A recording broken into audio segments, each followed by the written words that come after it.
어서 오십시오. 네, 안녕하세요. 변호사 등록하는데 뭐 시간이 꽤 걸려요? 절차가 좀 소요가 되나 보더라고요. 아직 등록이 안 됐습니까? 예, 저희가 신청을 했는데 뭐 조만간 될 것 그럼 같습니다. 지금은 변호사라고 부르면 안 돼요? 그러게요. 좀 모호하게 됐네요. 네. 아, 그래도 그냥 뭐 네, 공감 소속 편하게 변호사. 하시죠. 네, 네. 2017년 그게 몇 월 달이죠?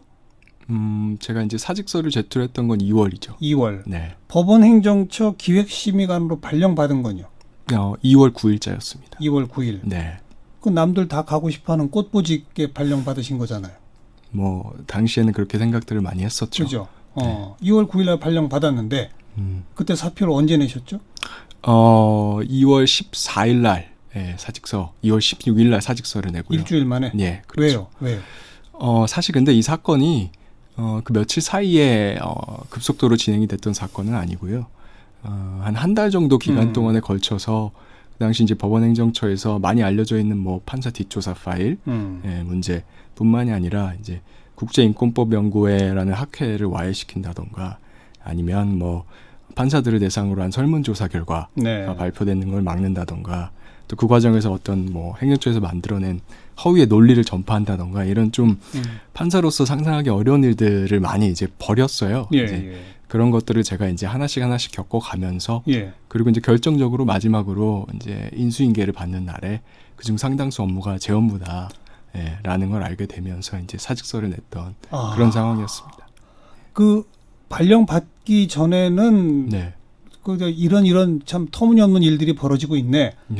그냥 그렇게 화내고 계셨군요. 서서히 조금씩 뭐 의심 반 그러니까 그런 상태였던 거죠. 근데 덜컥 발령을 받은 거예요? 아니면 예고가 있었습니까? 예고는 없었고요. 그러니까 이런 일들이 있네. 의심도 하고 있는데 덜컥 거기로 발령 받았단 말이에요. 가서 보니 뭐라고요? 그 일이 자기 일이에요? 네, 저도 뭐 충격을 좀 받았고요. 이제 뭐 감정적으로 이제 뭐 분노나 뭐 당황 뭐 여러 가지 이제 참담함 여러 가지가 있었는데 저는 이제 항상 어떤 감정이 들 때 이제 그거를 어떻게 내가 해석해야 되는가 고민을 좀 하는 편이거든요. 이제 그 당시 이제 여러 가지로 고민을 해봤는데 이건 내가 그냥 감정을 억누르고 들어가서 일을 해야 될 상황이 아니고 그 분노가 어떻게 보면 도덕적으로 정당한 것이고 내가 판사로서 명예를 지키려고 하면 사직서를 내는 게 낫겠다. 그런 판단이 들어서 전임자가 인수인계하면서 뭐라고 얘기하던가요? 사실 뭐 구체적인 내용은 이미 법원에서 이제 조사를 통해서 많이 밝혀졌던 내용인데요. 이제 전임자한테 제가 들었던 내용의 핵심은 결국은 이제 국제인권법연구회 와해라고 하는 이 정책 결정이 대법원 차원에서 이미 이루어졌다. 그래서 이제 결론이 난 거다. 그렇죠. 이제 바꿀 수가 없다라는 거였죠. 그래서 혹시 국제인권법연구회 소속이세요? 예, 저도 회원이었습니다. 네. 그리고요. 그래서 이제 저는 이미 결정이 난 사안이라고 하면 사실 그 전에 제가 고민을 하고 있었지만 더 이상 뭐 제가 항의를 하거나 그래서 번복할 수 있는 상황이 아니다라고 이제 판단을 하게 됐던 그런 상황이었습니다. 그 와해라고 하는 두 단어 속에는 법관 뒷조사 등등이 더 포함되어 있는 거 아니에요, 거기? 이제 나중에 이제 조사 결과를 보니까 반드시 꼭 그게 포함되는 것만은 아니고요. 왜냐하면 뒷조사 대상으로는 국제인권법연구회 회원들만 있었던 건 아니기 때문에 이제 그런 것들이 이제 전체 일부였던 거죠. 근데 전임 그 기획심의관은 아무튼 그 해당 업무를 담당하고 있었고 법관 뒷조사 파일 같은 것도 관리하고 있었고. 그렇죠. 뭐 관련된 보고서도 써서 내야 되는 사람이었고 그런 거였습니까? 결과적으로 그렇게 확인이 됐죠. 그러니 그 자리에 그냥 갔으면 그 일을 하셨어야 되는 거네요. 그렇죠. 근데 그때 사표를 냈는데 그때는 수리가 안 되고 어떻게 조치가 됐었죠? 결국은 이제 사직서가 반려가 됐고요. 반려가 되면서 뭐 여러 가지 얘기가 오고 가다가 이제 법원행정처 발령 자체를 철회를 하고 그렇게 되면 이제 제가 원래 소속되어 있던 법원, 제가 재판을 하고 있던 법원으로 돌아가게 되는 거거든요. 어디죠? 그게 이제 수원지방법원 안양지원이었습니다. 그러니까 취소된 거네요. 그렇죠. 발령 취소. 근데 거기서 사표 내고 발령 취소하고 요 과정이 이제 법원 내 논란이 시작된 거죠. 그 당시에는 사실은 그게 알려지지 않았고요. 제가 이제 돌아가서 재판을 어느 정도 하고 있다가 그게 나중에 이제 언론에 보도가 되면서 네. 언론에 보도가 되게 된 경위는 어떻게 됩니까? 지금도 저는 정확히 잘 모릅니다. 그래요? 네. 그런데 이제 그때 안양지원도 그렇고 이제 판사 사회라고 하는 게 아주 크지가 않기 때문에 제가 그렇죠. 이제 인사가 다시 번복이 돼서 안양지원으로 돌아가니까 없던 책상도 다시 만들어야 되고 예. 법정도 새로 뭐 할당을 해야 되고 이런 예. 여러 가지 우여곡절이 있었거든요. 그때 안양지원 돌아가니까 같이 일하던 동료 판사들이 아니 왜 돌아왔어 물어봤을 거 아니에요. 뭐 그런 과정이 좀 그때 있었습니다. 대답도 하셨어요? 이제 뭐 말을 아껴가면서 가까운 사람들한테는 뭐 네. 조금씩 어차피 드러날 건 드러난다고 네. 그래서 이제 알려지게 되고 네. 그래서 결국은 양승태 대법원장 시절에도 1차 무슨 조사위원회 있었고 그렇죠. 그다음 대법원장 바뀐 다음에도 2차 3차 조사위원회도 있었고 그리고 검찰까지 지금 개입을 해서 지금 여기까지 지금 와 있는 상태 아니겠습니까? 그렇죠. 그 사이에 지난 1월 달에 사표를 내실 때까지는 계속 일선법원에서 재판하신 거죠. 재판을 하는 시기도 있었고요. 또 이제 제가 헌법재판소의 헌법연구관으로 파견 발령이 나서 또 연구관으로 일하기도 했고 그랬습니다. 그런데 왜 또 사표를 내셨어요? 사실 그 질문을 그 당시에도 제가 많이 받았는데요. 1월 달에. 예. 사실 제가 이제 재판이 본업이잖아요. 네. 그러니까 이제 판사로서 재판을 하는 일을 가장 중요하게 생각해 왔고 사실은 거기에 맞춰서 저의 어떤 뭐 감정이라던가 뭐 사고 방식, 일상적인 습관 이런 것들이 다 맞춰져 있는데 예. 사실 지난 2년의 과정은 사실 그거에 제가 온전히 집중할 수 있는 상황이 아니었어요. 네, 이제 아무래도 제가 이제 이 일의 시발점이 되다 보니까 그 이후에 이제 진실을 예. 밝히는 과정에서 저도 이제 책임감이 많이 느껴졌고 네. 그래서 이제 도울 수 있는 일 열심히 돕고 하다 보니 점점 이제 내가 원래는 사실 판사인데 판사는 어떻게 보면 약간 심판이거든요. 네, 네. 근데 내가 심판이 아니라 이제 점점 선수가 되어가고 있는 행위자. 그렇죠. 그런 느낌이 들고 그러다 보니 본업을 중심으로 생각하는 게 맞다. 물론 이제 제가 법원에 남아서 더 법원 개혁의 역할을 해주기를 바라는 분들이 있었던 것도 제가 잘 알고 있는데요. 예. 제 판단으로는 본업을 중심으로 생각하는 게 맞다라는 생각이 들어서 더 이상 욕심내지 말자. 네, 그런 생각으로 나오게 됐습니다. 마음고생도 많으셨겠네 2년 사이. 그렇죠? 예, 뭐 지난 일이니까요. 그 맨 처음에 사표 내고 뭐 이랬을 때만 해도 뭐 블랙리스트, 뭐 법관들에 대한 뒷조사, 뭐 특정 연구단체에 대한 뭐 와해, 뭐 겨우 이제 그 정도 수준이었다면 그게 조금 더 나가니까 인사상 이익과 불이익의 시스템, 더 나가서는 권력, 청와대와 뭐 국회로부터의 압력을 받아서 재판에 어떻게 개입하고 뭐 이런 등등으로 확대돼 가고 있잖아요. 그렇죠. 본인도 그건 전혀 예상 못했죠. 재판 부분은 특히나 전혀 상상하지 못했죠. 왜냐하면 저희한테는 그건 일종의 금기 같은 거거든요. 그러니까요. 예, 항상 뭐 공식적인 자리든 비공식적인 자리든 우리는 하여튼 그 재판의 독립성을 지키는 것이 우리의 사명이다. 이런 이야기를 우리가 입에 달고 살았기 때문에 재판과 관련돼서 아무리 법원 행정처고 대법원이라고 하더라도 재판을 한 판사가 아닌데 사건 내용에 대해서 이러쿵저러쿵 이야기를 한다던가 문건을 만든다던가 이런 건 뭐 상상하기 어려웠죠. 그런데 그런 게 막 드러날 때 느낌이 어땠습니까? 배신감이죠. 네, 배신감. 그리고 이제 이 사건을 보면서 국민들께서 많이 분노를 하고 있다라고 제가 이제 많이 느꼈는데 사실 일선 판사들도 그 감정의 본질은 똑같았다고 저는 생각해요. 일선 판사도 다 분노. 그렇죠. 이제 그 분노의 배경에는 이제 제가 말씀드린 배신감이 있는 거고요. 그 배신감이라는 건 사실은 어찌 보면 좀 위선적인 모습을 발견했을 때 느끼는 감정이잖아요. 사실 양승태 전 대법원장 같은 경우는 판사들한테 재판에 있어서 정말 한쪽 당사자랑 가까운 것처럼 오해를 받을 만한 행동조차도 하지 마라. 이런 거 굉장히 강조했거든요. 근데 본인은 김현장 변호사들하고 막 만나고. 그렇죠. 이제 직무실에서 만난 것도 나오고 뭐 그런 것뿐만이 아니라 재판과 관련돼서도 사실은 소수자를 보호하는 게 정말 중요하다. 이런 것들을 많이 강조를 했는데 뭐 재판 관련된 문건들 나중에 나온 걸 보면 과연 그렇게 생각하는 것인지 말 다르고 속 다르네요. 그렇죠. 뭐 손해배상 청구권 같은 것들 이제 정당하게 돌아갔어야 될 것들을 이제 제안을 하고 나서 그걸 이제 돈을 많이 아꼈다 이렇게 뭐 홍보를 하기도 하고 뭐 심지어 예를 들면 저는 재밌었던 게 뭐 키코 사건에서 뭐 이제 중소기업과 어떤 뭐 금융기업 사이에 있던 분쟁이었는데 우리가 평소에 보면 중소기업이 국가 경제의 중요한 축이다 이런 거 굉장히 강조를 많이 하잖아요. 그럼요. 그런데 이제 그 사건에서 중소기업 해소를 시키고 나서 국가 경제에 기여한 판결이다 이렇게 평을 했더라고요. 네, 이제 그런 모습들을 보고 이게 굉장히 위선적이다라고 생각을 했던 것 같고 일선 판사들이나 국민들이나 다 같이 분노한 이유가 그거 아닌가 싶습니다. 이게 이제 하나의 구조잖아요. 대법원장 그 수직 계열에 있는 법원행정처가 가운데 서서 한편에는 이 법원에 뭔가 영향을 미칠 수 있는 권력자 집단들, 정치권이나 청와대나 그쪽에 청탁이나 부탁을 보거나 그쪽에 의중을 미리 헤아려서 일선 재판부에 뭔가 영향력을 행사하는 그렇죠. 영향력을 행사하는데 좀 저항할 것 같거나 뭐 이런 사람들은 뒷조사해서 인사상 불이익을 주는 이게 한 덩어리 아닙니까? 맞습니다. 예. 이 전체 구조를 파악하는 게 저는 참 중요하다고 생각이 돼요. 왜냐하면 뭐 사건이 워낙 많고 또 법률 용어들이 등장하니까 사실 이해하기가 쉽지 않잖아요. 예. 저는 이걸 설명할 때 크게 세 가지 기관을 머릿속에 그리시는 게 좋다라고 이야기를 하는데요.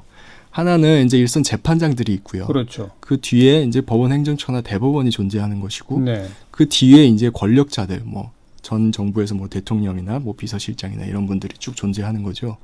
근데 정상적인 재판이라고 하면 사실 일선 판사들만 재판의 주체거든요. 그럼요.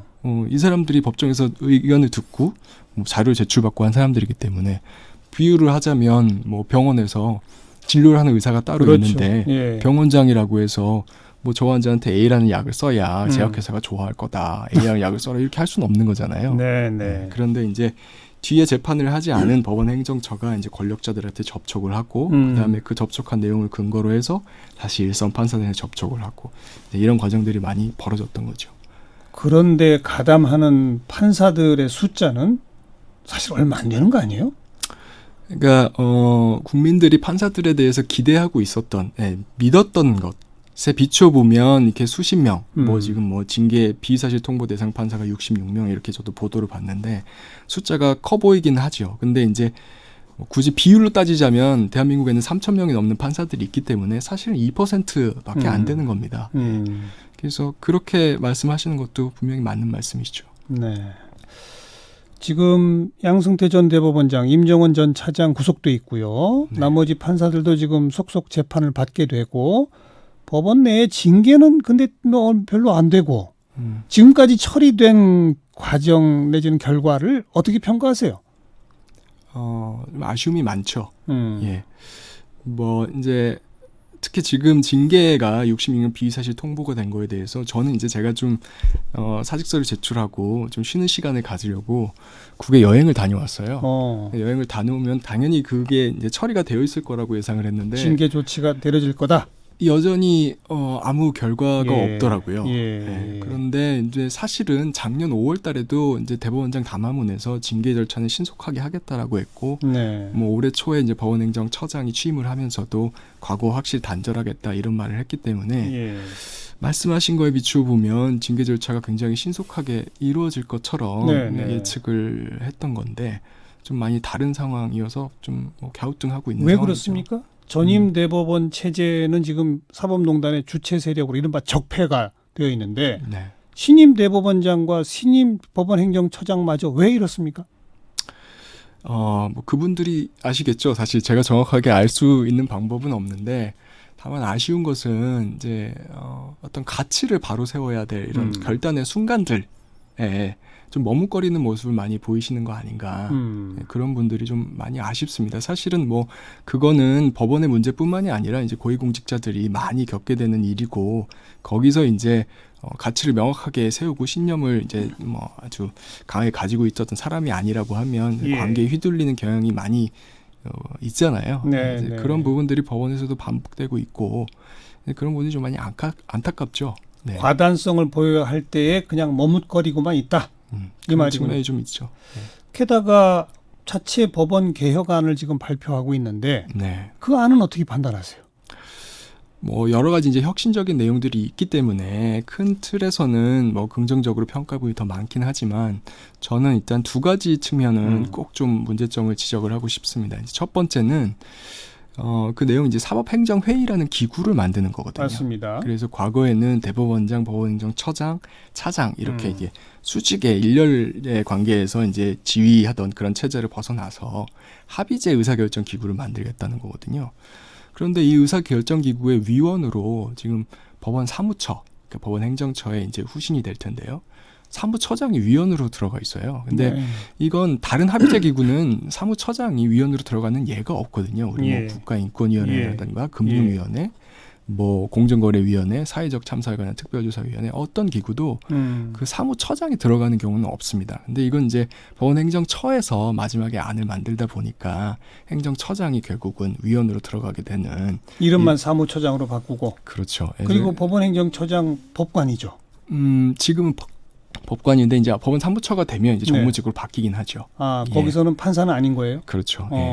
그런데 그 네. 사무처장이 네. 대법원장의 이제 직속 그렇죠. 이제 평소에 사무처에 관련된 이제 집행 업무를 일상적으로 맡기 때문에 총괄하는 사람인데 그렇죠. 사법행정회의의 위원으로 되는 것 이게 네. 문제다. 그게 이제 체계에 맞지 않는다는 거고요. 또 한 가지는 사실 이게 더 중요한데요. 이제 법원행정처 탈판사화라고 우리가 이야기하는 부분이 있어요. 그게 사실은 아주 중요한 개혁 과제거든요. 즉 법원행정처는 네. 판사들이 가서 일하는 대로 만들지 말자. 그렇죠. 그런데요. 예. 그런데 이제 그 행정처 탈판사화를 대법원장이 당원을 통해서 약속을 했는데 그 법률 안에 대한 의견에는 그 부분이 빠졌어요. 그래요. 예, 탈판사 부분이 그럼 빠지고 행정처가 아닌 사무처로 바꾼데 거기도 또 판사가 파견 가는 거예요? 지금 대법원 안으로만 만약에 그대로 어. 통과가 된다고 하면 그걸 어허. 막을 수는 없죠. 어, 막을 방법이 없는 거고 그 명문의 조항을 반드시 법원 조직법에 네. 넣는 게 필요합니다. 그 탈판사화가 왜 그렇게 중요한 겁니까? 사실 이번에 이제 국회의원들이나 아니면 뭐 권력기관이 일선 재판에 관여를 할 수 있었던 이유가 예. 법원행처에 판사들이 있었기 때문이거든요. 그렇죠. 법원행처 차장이라던가 아니면 국회에 파견 나와 있던 판사가 만약에 판사가 아니고 그냥 단순한 어떤 직원이었다고 행정 업무를 하는 직원이었다면 그렇게 이야기를 할 수가 없어요. 일단 재판 업무 관련돼서 그 사람들이 이해를 못 할 거고요. 그 사람들이 그 청탁을 받았다고 하더라도 일선 재판장한테 전달할 수가 없죠. 전화를 하더라도 판사들은 그런 전화 안 받거든요. 바로 끊어버릴 거예요. 그래서 그런 연결 통로를 차단한다는 의미가 있고 사실은 더 근본적으로는 그 법원행정처라는 조직 자체가 사법 선진국에는 없는 조직이거든요. 그렇죠. 네, 저는 다른 사법 선진국들이 다 안 하는데 우리나라만 만약에 하고 있는 게 있다고 하면 알겠습니다. 그건 웬만하면 안 하는 게 좋다고 생각합니다. 법원행정처의 탈판사화, 그다음에는 사법행정의 투명화, 재판 절차의 투명화를 제안하고 계신데 네. 그건 조금 구체적 모양새는 뭘 만들어야 하는 겁니까? 뭐 여러 가지가 있겠지만 대표적으로는 이제 재판 절차 관련돼서는 혹시 좀 긴스버그 대법관에 관련된 영화가 요즘 좀 많이 회자되고 있는데 보셨으면 그 거기 보면 대법관이 이제 변호사 시절에 대법원에서 변론하는 내용이 다 음성 녹음 파일로 남아 있고 그 영화에 나오거든요. 그게 이제 미국 연방 대법원 홈페이지에도 올라와 있어요. 다 공개해요? 그렇죠. 우리는 예. 재판 과정 녹음 안 합니까? 녹음이나 녹화? 녹음을 임의적으로 하지 그것을 아. 공식적인 기록물로 남기 위한 녹음을 하지는 않죠. 아. 예. 근데 저는 그게 꼭 필요하다고 생각하고요. 예. 그것이 더 나아가면 이제 미국 일부 주 같은 경우는 아예 영상물로 남겨놓기도 하거든요. 이거는 중계랑은 다른 겁니다. 중계는 이제 바로바로 실시간으로 알려주는 알겠어요. 거고 예. 녹화를 해서 가지고 있으면 이게 나중에라도 다시 꺼내볼 수 있고 뭐 그 판사가 나중에 대법관으로 제청이 되거나 했을 때 이 그렇죠. 사람이 평소에 재판을 어떻게 했는지 확인해 볼 수 있는 좋은 자료도 되고요. 네. 그래서 이제 재판 절차 투명화가 필요하다는 것이고 행정 절차도 사실 제가 특별한 걸 이야기하는 게 아니고 다른 행정 부서에서 하는 정도로만 그렇죠. 투명화했으면 좋겠다. 알겠습니다. 근데 지금 법원 행정처는 워낙 이제 폐쇄적이기 때문에 네. 그 부분을 개선하자는 취지입니다. 그리고 국회에서 일부 법관 탄핵하자는 것도 또 무지무지하게 논란인데 네. 그건 어떻게 생각하세요?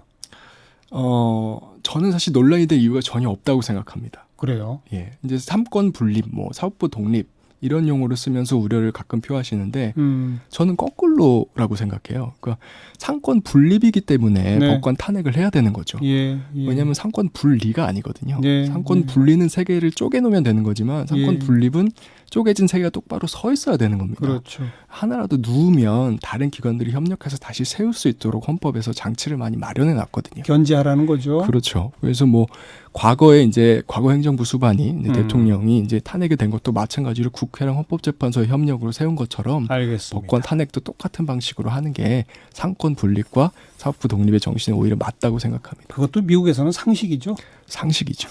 미국에서 법권 탄핵을 15번 했는데 네. 미국이 뭐 상권 분립이 확립되지 않은 국가라던가 뭐 사법권 독립이 제대로 보장 안 된다던가 이렇게 이야기하는 사람이 없지 않습니까? 이처럼 연구된 결과 답은 다 있습니다. 그걸 네. 과연 의지를 갖고 제대로 해내느냐 이게 이제 관건이고 그 대법원 스스로가 그걸 못하면 국회가 나서서라도 이제 해야 되는데 네. 지금 국회는 또 저 모양이니 참 답답하네요. 네.